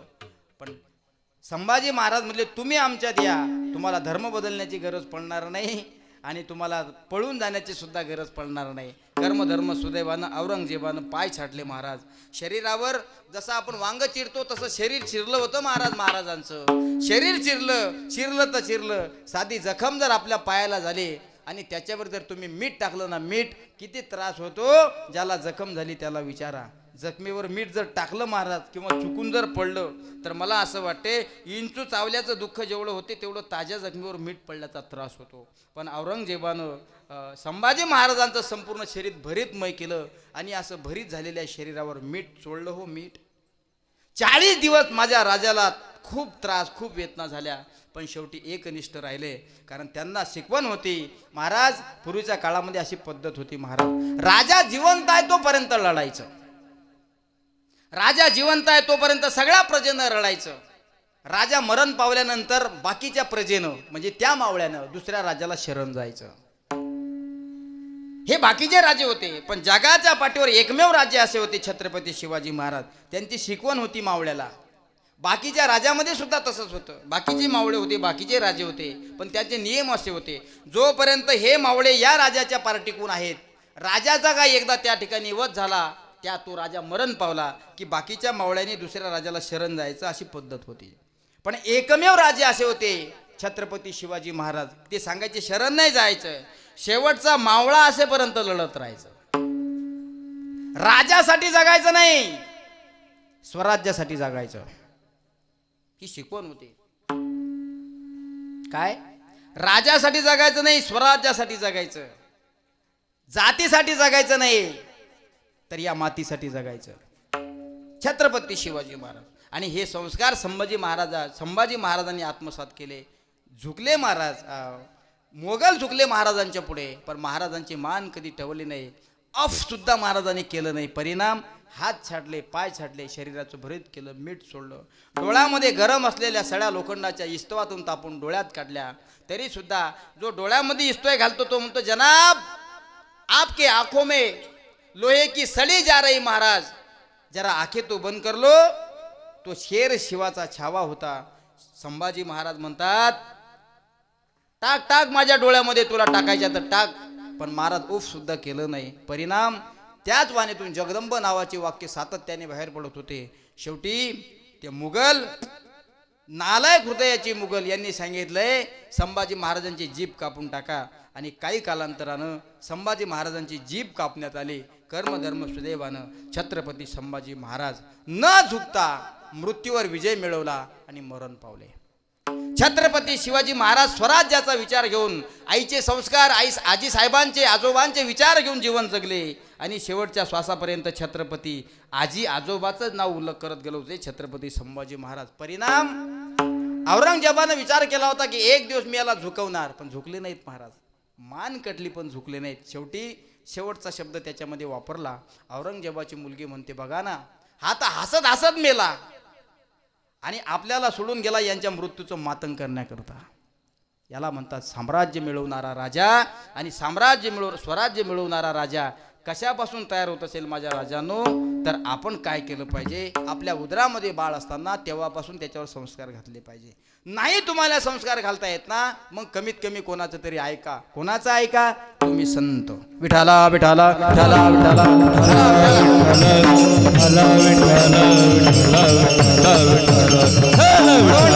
म्हणून आज जेवढेही भगवे झेंडे फळकतात या जगात, या महाराष्ट्रात, या भारतात, ते उपकार जर कोणाचे असतील तर हे हिंदवी स्वराज्याचे संस्थापक छत्रपती शिवाजी महाराज आणि धर्मवीर संभाजी महाराज. या मुघलांनी अनेक मंदिरं तोडले होते मावल्यांनो. बघा तुम्ही, आजही भारतामध्ये प्राचीन पुरातन मंदिर असे आहेत, त्या मंदिरामध्ये तुम्हाला शिवलिंग सापडेल, त्या मंदिरामध्ये तुम्हाला विठ्ठलाची मूर्ती काय सापडेल. पण या लोकांनी आतमध्ये मशिदी तर तयार केली आणि बाहेरचा जो आपल्या मंदिराचा कळस असतो, कारण मला असं वाटतंय बहुतांशी हिंदू धर्माची मंदिरं कळसामुळे ओळखल्या जातात, नाही का? मशिदीला कळस नसतो, मशिदीला कळस दिसतो का असं घुमट असतं एक. लोक म्हणतात नाही, कारण मस्जिदीतला आणि मशिदीतला फरक या हिंदूतल्या लोकांना ओळखता आलं पाहिजे, याकरता आपण आपल्या मंदिरावर कळस लावत असतो. त्याचा दुसरा फायदा असा आहे किंवा त्याची दुसरी एक आठवण म्हणून अशी असते, ज्या अर्थी मंदिराला कळस आहे त्या अर्थी मंदिर हे पूर्णत्वास गेलेलं आहे. मंदिराला कळस बांधल्यानंतर मंदिराचं काम पूर्ण झालेलं आहे. आणि दुसरा मुद्दा असा आहे की ज्या मंदिराला कळस आहे त्या अर्थी हे मंदिर हिंदूंचं आहे. ज्या अर्थी मंदिराला कळस नाही त्या अर्थी हे मंदिर कोण्यातरी वेगळ्या जातीचं, वेगळ्या समाजाचं आहे. म्हणून या हिंदुस्थानमध्ये असे प्राचीन पुरातन मंदिर आहेत की या लोकांनी त्याचे कळस कापून टाकले, त्या मूर्त्या भंगवल्या महाराज. आजही तळघरामध्ये अनेक मूर्त्या खोदकाम करत असताना सापडत आहेत. म्हणून हळूहळू का होईना आपल्या भारत देशातल्या सामाजिक राजकीय नीतीनं त्या मुघलांच्या कैदेत गेलेल्या मंदिर स्वरूपाच्या मस्जिदी आजही आपल्या ताब्यामध्ये घेत लावल्या. म्हणून आता माझा हिंदू समाज जागी झालेला आहे. जागा झालं पाहिजे आपण बी. खूप अन्याय, खूप अत्याचार केले या लोकांनी. मला सांगा तुम्ही आजी, तुमच्या पायात जर काटा मुडला तर 2 दिवस तुम्ही पाय बाहेर खाली ठेवत नाही, ठेवता का? तुमच्या पायात साधा काटा मुडला ना, ठोकर लागली ना साधी, तुम्हाला 2 दिवस बाजीच्या पलंगाच्या खाली उतरत नाही. संभाजी महाराजांना 40 दिवस टॉर्चर करू करू मारलं या लोकांनी. काय म्हणत असेल त्या राजाचा आत्मा. पण त्या राजाचं बलिदान, त्या राजाची आहुती या धर्मसेवेकरता होती, या स्वराज्याकरता होती, या हिंदू धर्माकरता होती. म्हणून कुठंतरी आपण त्या गोष्टीची जाण ठेवली पाहिजे. छत्रपतीच्या शूरमर्दानो,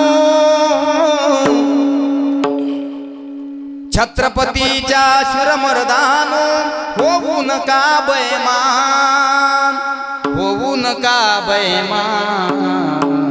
तुम्हाला शिवरायाची आस, शिवरायाची आस. जय शिवाजी, जय भवानी, जय शिवाजी भवानी. छत्रपतीच्या शूरमर्दानो, शूरमर्दानो, छत्रपतीच्या शूरमर्दानो, शूरमर्दानो. होऊ नका बैमान, होऊ नका बैमान. शिवरायाची आस, शिवरायाची आस. छत्रपतीच्या शूरमर्दानो, जय भवानी, जय भवानी, जय शिवाजी, जय भवानी. छत्रपती शिवाजी महाराज की जय, धर्मवीर संभाजी महाराज की जय. म्हणून नाही आपल्याला एवढा मोठा राजा होता येणार, पण कमीत कमी आपण त्या राजाचे मावळे होऊन तरी जगलो पाहिजे. मावळे शेवटच्या श्वासापर्यंत. कारण माझ्या राजाचे शब्द होते, लाख मेले तरी चालतील पण लाखाचा पोशिंदा नाही मेला पाहिजे. माघार घ्यायची नाही. राजासाठी लढायचं नाही की तुम्ही म्हणत असाल हा माझा राजा, आता मी कसं करू. राजासाठी जगायचंच नाही, स्वराज्यासाठी जगायचं, जातीसाठी जगायचं नाही, तर या मातीसाठी जगायचं. हे शब्द माझ्या राजांचे होते. म्हणून जगण्याचं साधन राजा महाराजांनी आपल्याला शिकवून दिली. तसंच संत महात्मे सुद्धा तुम्हाला जगण्याचा मार्ग दाखवतात. जगण्याचा मार्ग शिकत असताना फरक एवढाच आहे, गुरुकुलामध्ये ज्ञान मिळवल्यानंतर विद्यार्थ्याचं लक्ष गुरुजीकडे पाहिजे असते. मृदंगाचे क्लास, मृदंग जर गुरुजी शिकवत असतील तर विद्यार्थ्याचं लक्ष गुरुजीकडे असलं पाहिजे. गायनाचे क्लास गुरुजी जर घेत असतील तर गायन शिकण्याकरता लक्ष तुमच्या गुरुजीकडे असलं पाहिजे. गीतेची संता तुम्हाला घ्यायची असेल तर संत देणाऱ्याकडे लक्ष असलं पाहिजे. तसं जीवनाचं कल्याण तुम्हाला करून घ्यायचं असेल तर तुमचं सुद्धा लक्ष असलं पाहिजे. कोणाकडे? संताकडे असलं पाहिजे. म्हणून हे संत काय करतात, जसं नुकतं बाळ जन्माला आलं की आई आपल्या बाळावर योग्य ते संस्कार टाकते आणि तिथून पासून त्या बाळावर मायेचा वर्षाव करत असते. कारण माय ही माय असते महाराज, माय ही माय असते. बघा ना तुम्ही, उदरामध्ये ज्यावेळेस बाळ असतं त्यावेळेस राहण्यासाठी घर सुद्धा नसतं. धो पाऊस येतो, शरीर झाकण्याची सुद्धा सुख सुविधा नसते, तरी सुद्धा माझ्या पोटातल्या बाळाला इजा होऊ नये, त्रास होऊ नये याकरता माय 3 पत्राखाली उदरनिर्वाह करते, पण बाळाला धक्का सुद्धा लागू देत नाही. ती माय आहे. तुकाराम महाराज तर एका ठिकाणी असं म्हणतायत, ऐसी कळवळाची जाते, ऐसी कळवळाची जाते.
कळवळ्याची जाती करी लाभावीन प्रीती.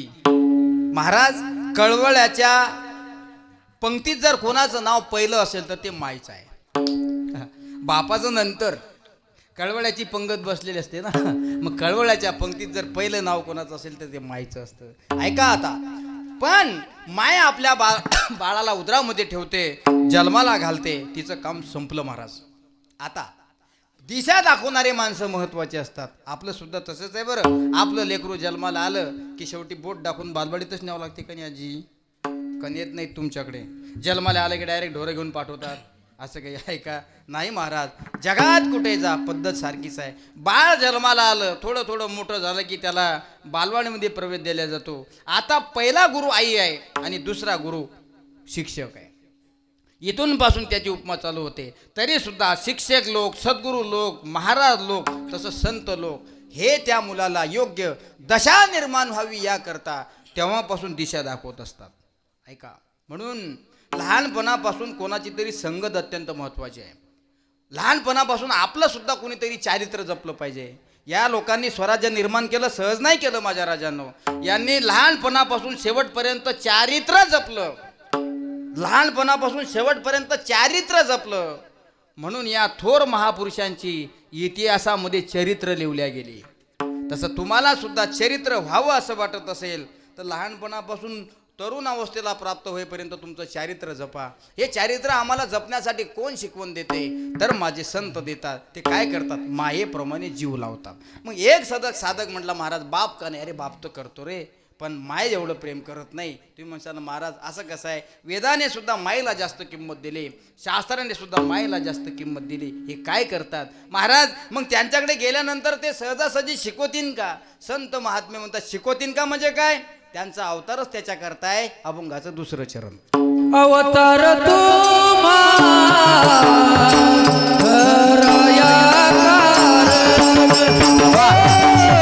अवतार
दिसले तुम्हाला हे वाजवणारी मंडळी हा?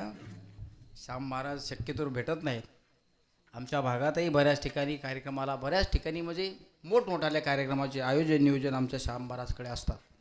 वास्तविक पाहता वैभव महाराजनं मला या ठिकाणी बोलवलं, पण नंबर श्याम महाराजनं दिला. म्हणजे इथून आमच्या इथं येण्याची सुरुवात आहे. अतिशय सुंदर. आणि गजानन महाराजांचा कृपा आशीर्वाद त्यांच्या पाठीशी आहे. विदर्भातच फिरतात असं नाही माझ्या राजांनो, पार जातात रत्नागिरीपर्यंत. कोकणाच्या कोपऱ्यावर त्यांची ओळख आहे. जेवढी आमची ओळख नाही तेवढी त्यांची ओळख आहे. का? गजानन महाराजांनी प्रसाद दिला हा मृदंगच्या कलेचा, आणि या प्रसादात हा सगळ्यांना वाटत फिरतात. हा प्रसाद आहे. आम्ही जे तुमच्यासमोर कीर्तन करतो, हे कीर्तन करायची एनर्जी आम्हाला कुठून येते? आम्ही काही फार शिकलेले लोक नाही, आम्ही काही फार गाथेच्या गाथ्या आमच्या माथ्यात आहेत असं नाही. आम्ही तुमच्यासमोर बोलण्याचं फक्त एकच कारण आहे. आम्ही शेवटपर्यंत, जोपर्यंत आम्ही संस्थेमध्ये शिकत होतो तोपर्यंत आम्ही गजानन महाराजाची सेवा केली. आणि गजानन महाराजची सेवा त्या काळात केली. तो काळ म्हटल्यापेक्षा 15 ते 20 वर्षाच्या अगोदरचा काळ, 2004 किंवा 2005 हा काळ. या कालखंडामध्ये आम्ही श्रींच्या पावन पवित्र दरबारामध्ये वारकरी शिक्षण संस्थेमध्ये शिकत असताना योगीराज गजानन महाराजांच्या फरशा पुसल्या, फरशा सेवा केली, स्वच्छता केली, पातळवाड्या उचलल्या, वाढू लागलो. आज त्या सेवेचं फळ आम्हाला हळूहळू भेटतं. नाही तर आम्ही तुमच्यासमोर बोलतो. आता काही लोक या ठिकाणी बसत असतील, गजीभाऊ मला म्हणत असतील, वैभव महाराज तुम्ही रात्रीचे श्याम महाराज आणले, हे कोण्या कॉलेजमध्ये असतात शिकायले? हा, काही लोक म्हणत असतील 12वी शिकेले, काही म्हणत असतील MA झालेलं आहे, काही लोक म्हणत असतील हे एज्युकेटेड दिसतं. पण खरं सांगू, गजानन महाराजांची 4 वर्ष आम्ही सेवा केली माझ्या राजांनो. गजानन महाराजांची सेवा आम्ही त्या काळात केली, त्या सेवेचं फळ आम्हाला आज भेटतंय. नाही तर आमच्यासारखा 4था वर्ग नपास काय तुमच्या पुढे बोलणार? ही जर ताकद कोणाची असेल तर ही श्री गुरु गजानन महाराजांची आहे. म्हणून ऐका, मी सांगेल तुम्हाला. सुरुवातीला शब्द वापरला, अवतार तुम्हा धराया कारण उद्धराया जनजड जीवा. मूर्खाचा उद्धार करतात, जळाचा उद्धार करतात आणि जीवाचा सुद्धा उद्धार करतात. पण मुळाचा आणि जळाच्या नादी जास्त ते लागत नाहीत. कारण जळांना आणि मुळांना काय करतात? दगडापुढे कितीही तुम्ही गीता वाचली तर त्यात काही परिणाम होणार आहे का? किंवा गाढवाच्या पुढे तुम्ही कितीही शिवपुराण कथा सांगितली तरी गाढव काय म्हणेन शेवटी? हा, रातभर तुम्ही गीता सांगत बसले, नंतर विचारलं त्या गाढवाले, काय रे बा समजलं का? ते एवढंच म्हणणार आहे, कारण ते गाढव आहे. म्हणून मन आहेत त्या गाढवापुले वाटली गीता. रातचा गोंधळ बराच बरा होता. संत महात्मे इथं डोकं लावत नाहीत. ज्या काळामध्ये संत माऊली हयात असतात त्या काळातच आपण त्यांचं मार्गदर्शन जीवनामध्ये आत्मसात केलं पाहिजे. काय केलं पाहिजे? कारण आता सांगण्यासारखं खूप काय. महाराज हा नरदेव तुम्हाला मिळाला फक्त भक्ती करण्याकरता, पण भक्ती सहजासहजी केल्या जात नाही. देवे दिला देह भजना गोमाता, देवे दिला देह भजना गोमाता, देवे दिला देह भजना गोमाता, देवे दिला देह भजना गोमाता. कोया झाला बाजिके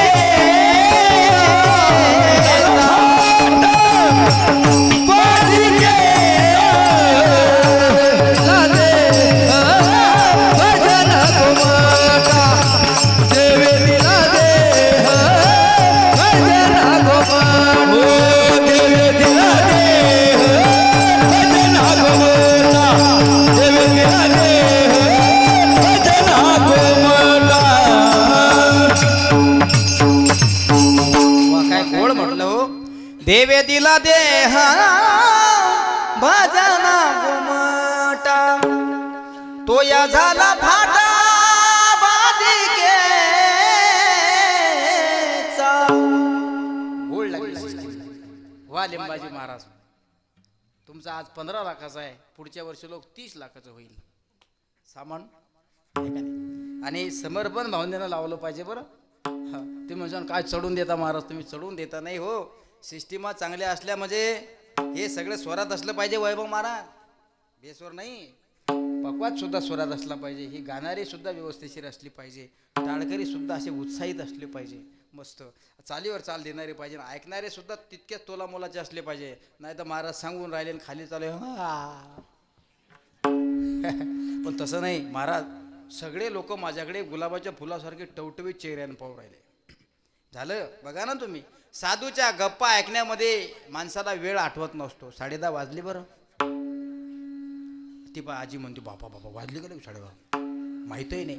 साधूच्या गप्पा सर्वांगाचे कान करून जर तुम्ही श्रवण केल्या तर हा घड्याळचा काटा तुमच्या योग्य वेळेवर तुम्हाला कधी नेऊन टेकवतो हे सांगता येत नाही.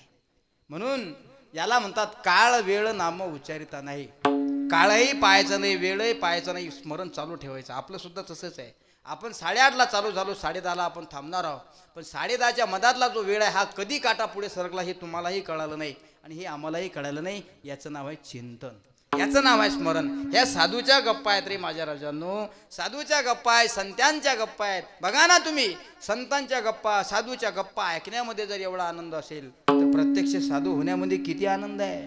म्हणून अवतार तुम्हा धराया कारण उद्धराया जनजड जीवा. या लोकांचा अवतारच याच्याकरता असतो. वास्तविक पाहता काही लोक निष्कर्ष करतात हे अवतार कार्य करतात का हो. देवाची जयंती होते, माणूस जन्माला येतो, देवाची जयंती होते आणि संत महात्मे अवतार कार्य करतात. हे कशा करता येतात. अवतार तुम्हा धराया कारण उद्धराया जनजड जीवा. फक्त ज्यावेळेस संत महात्मे अवताराला आले त्यावेळेस तुम्हाला ते कळाले पाहिजे.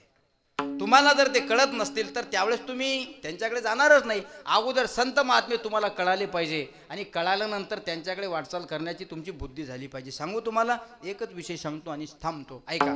गजानन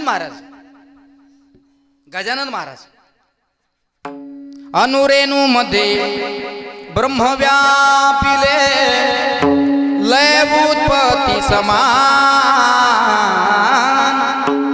अनुरेणू मध्ये ब्रह्म व्यापिले लय उत्पत्ती समान.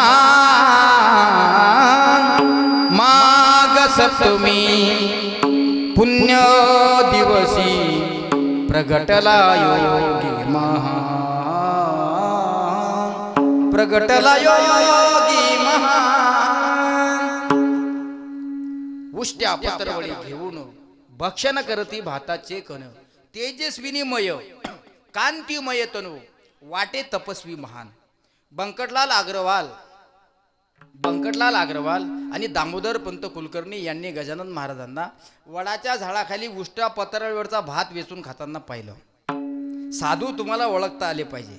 आपला मुद्दा एवढा आहे, अवतार तुम्हा धराया कारण उद्धराया जनजड जीवा. हे अवतार कार्य करतं. जडाचा उद्धार, मुळाचा उद्धार आणि जीवाचा उद्धार. तिन्ही लोकांचा उद्धार करतात. पण उद्धार करणाऱ्या व्यक्तीला जीवानी मुळाने ओळखलं पाहिजे. ओळखलं नाही सुरुवातीला. बंकटलाल अग्रवाल आणि दामोदर पंत कुलकर्णी हे दोघं चालले होते. रस्त्यानं चालत असताना एक कोणीतरी तपस्वी 30 वर्षाची मूर्ती वडाच्या झाडाखाली बसून भाताचे कण वेचून खातोय. कोण आहात महाराज आपण, असं कोण म्हटलं. बंकटलाल अग्रवाल. अध्याय पहिला, गजानन विजय ग्रंथ अध्याय पहिला, वही क्रमांक 84 ते 100 पाहून घ्या घरी गेल्यानंतर. गजानन विजय अध्याय पहिला, ओवी क्रमांक 84 पासून 100 पर्यंत हे सगळं चरित्र आलेलं आहे. देवीदासाच्या मुलाची ऋतुशांती. देवीदासाच्या मुलाची ऋतुशांती असल्यामुळे नगराला भोजन. गावात आलेले सगळे निमंत्रित लोक तुडुंब जेवण करून गेले.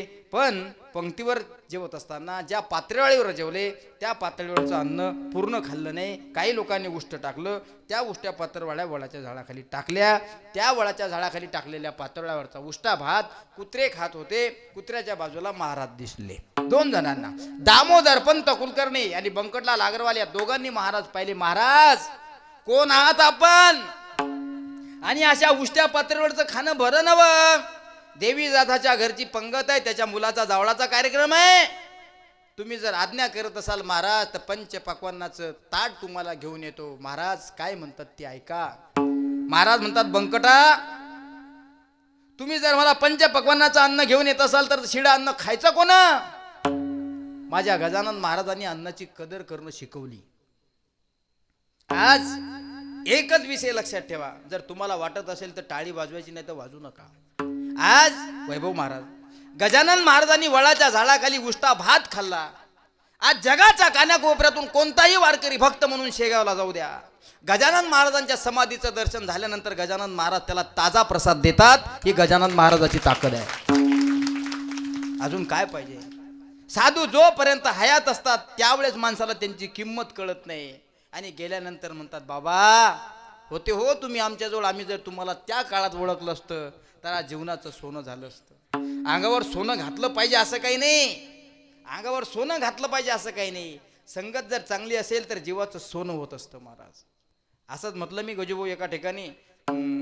कीर्तन ऐकून कथा ऐकून जीवाचं सोनं होतं. एका म्हाताऱ्याला एकच पोरगं होतं. कर्मधर्म सुदैवानं दोघंही मायलं शिवपुराण ऐकण्यासाठी आले आणि शिवपुराणाच्या माध्यमातून मस्त विषय निघाला आणि म्हातारी शिवपुराण कथा ऐकून मेली. तसं नाही बरं, गेली म्हणजे स्वप्नात गेली, दृष्टांतात गेली ना. मग त्या म्हातारीच्या पोरानं कीर्तन ऐकलं होतं. तुम्ही नाही का महाराज रात्रीच्या कीर्तनात सांगितलं की शिवपुराण ऐकून गेल्यानंतर माणसाचं सोनं होतं. तिसऱ्या दिवशी सावड्याच्या दिवशी पुतळे घेऊन चालले. म्हटलं कुठं चालला रे? मी चाललो म्हणे मायचं सोनं आणायले. नाही तुमच्या लक्षात आलं? अरे तिसऱ्या दिवशी या शरीराची राग आणण्याकरता जातात ना लोक, सावळण्याकरता. पण आज्ञाने जीव असल्यामुळे हाडकाच्या ऐवजी सोनं आणायला चाललो म्हणे. का? महाराजनं नाही का म्हणे कीर्तनात सांगितलं की शिवपुराण कथा ऐकून मेल्यानंतर जीवाचं सोनं होतं. मी चाललो म्हणे माई मेली तर पायाले सोनं झालं का राग झाली तर. माझ्या राजानं तसं नाही. साधूच्या सानिध्यात गेल्यानंतर या पंचतत्वाचं सोनं होतं आणि या पंचतत्वाच्या शरीराचं आपल्याला सोनं करायचं आहे. पण सोनं करण्याच्या अगोदर सोनं करून देणारे तुमच्या ओळखीचे असले पाहिजे. बंकटलाल अग्रवालाने आग्रह केला, महाराज तुम्ही आज्ञा करा, फक्त पंचपक्वानाचं अन्न आणून देतो. श्री बालाजीचा बेत. श्री बालाजीचा बेत माहीत आहे तुम्हाला?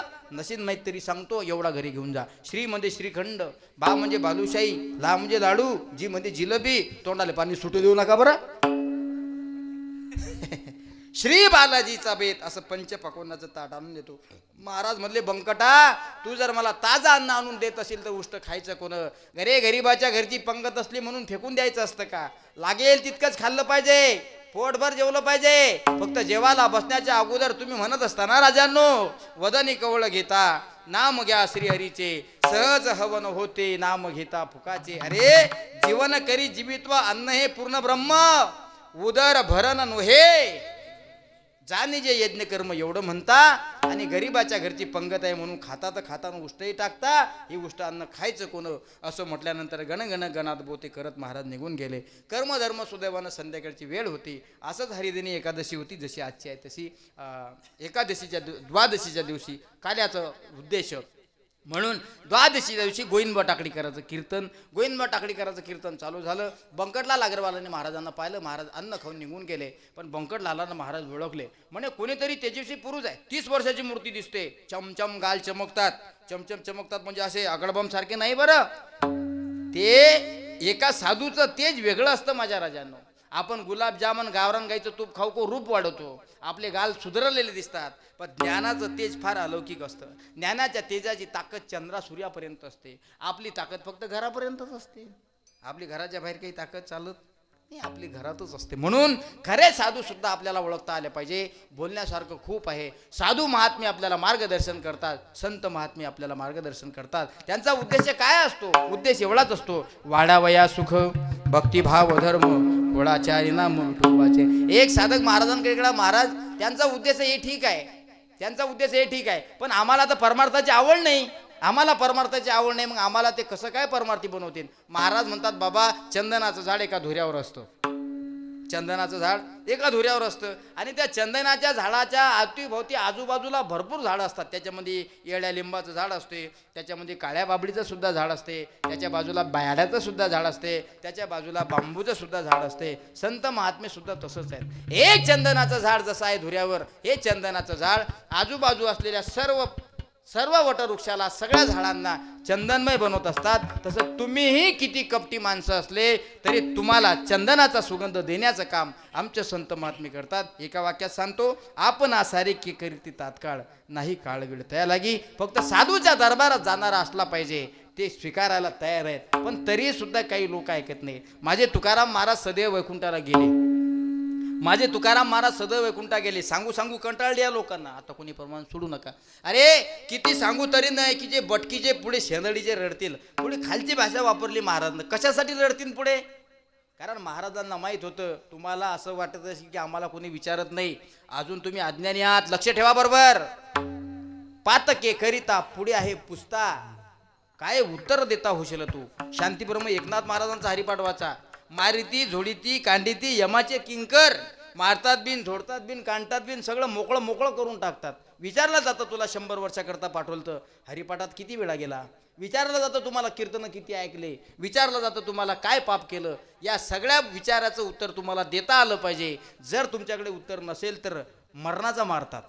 हे तुकाराम महाराज सांगत होते. शेवटी तुकाराम महाराज निघून गेले. जसं एखादी कन्या सासूराशी जाते, असं म्हणतात, कन्या सासूराशी जाये मागे परतून पाहे, तैसे झाले माझ्या जीवा केव्हा भेटशी केशवा.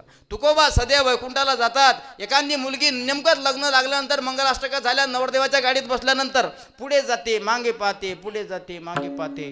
तुकोबा सुद्धा वैकुंठाला जातात, खाली पाहतात, वैकुंठाला जातात, खाली पाहतात. शेवटी तुकोबा काय म्हणतात ऐका. पाठवणीची घटिकाली गंगा यमुना अश्रू ढाळी. तुकोबा शब्द वापरतात बरं हे. पाठवणीची घटिकाली गंगा यमुना अश्रू ढाळी. गहिवरला मंडप सारा माया ही न्यारी. नेसली माहेरची साडी, नेसली माहेरची साडी. ज्ञानेश्वर माऊली ज्ञानराज माऊली ज्ञानेश्वर माऊली ज्ञानराज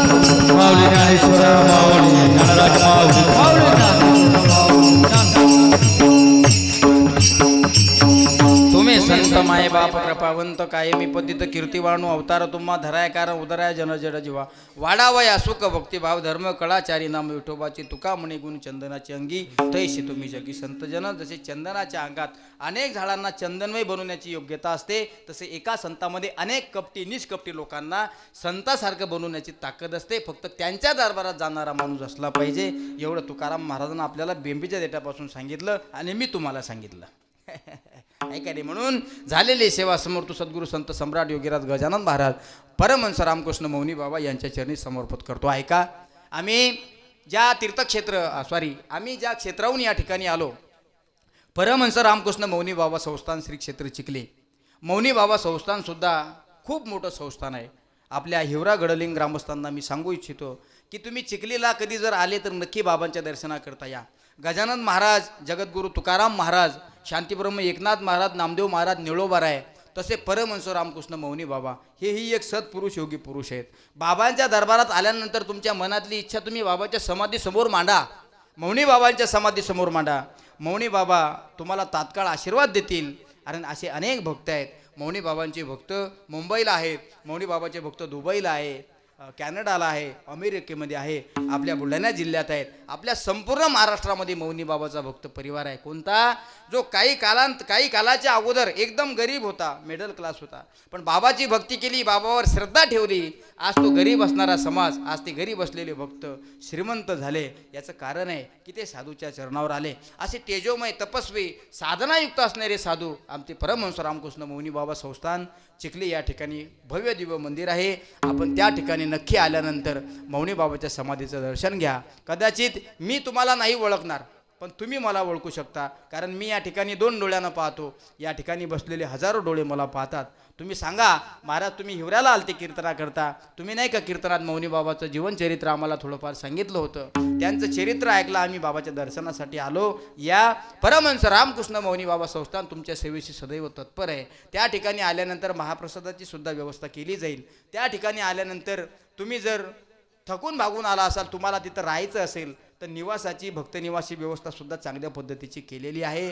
पुन्हा मौनी बाबांचा जन्मोत्सव असतो, मौनी बाबांचा पुण्यतिथी उत्सव असतो. जयंती उत्सवामध्ये, पुण्यतिथी उत्सवामध्ये भजनी साहित्याचं वाटण फुल नाही फुलाची पाकळी म्हणून आपण सगळ्या वारकरी दिंड्यांना देत असतो. जास्तीत जास्त महिला मंडळी आल्या त्यांना मृदंग देतो.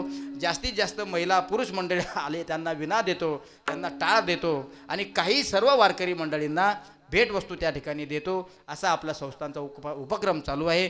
कधी नकवत त्या भागात आले की सगळ्यांनी एकदा नक्की मौनी बाबा संस्थांमध्ये येऊन बाबाच्या दर्शनाचा सगळ्यांनी आस्वाद आणि आनंद घ्या. एवढंच मी तुम्हाला सांगतो. आज वैभव महाराज मानवतकर यांच्या अत्यंत प्रेमापोटी या ठिकाणी आलो आणि महाराजांनी श्री गजानन महाराजांनी या ठिकाणी माझ्याकडून सेवा करून घेतले.